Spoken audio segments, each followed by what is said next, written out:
Втор ден по убиството во Кочани, полицијата се уште не е сигурна кој е убиецот на 55-годишниот Ванчо Стоилковски.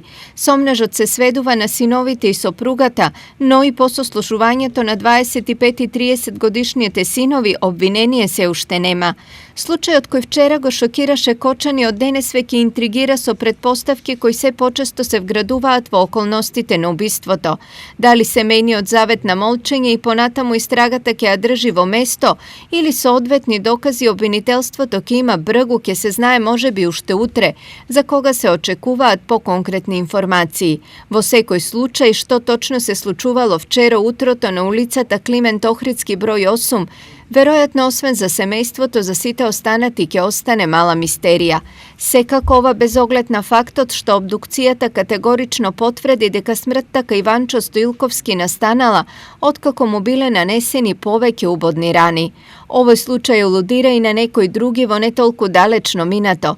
Имено пред околу 10 години идентична смрт имаше и во Штип, каде по семејна расправија убиен беше татко и сопруг. Казната ја издржува мајката.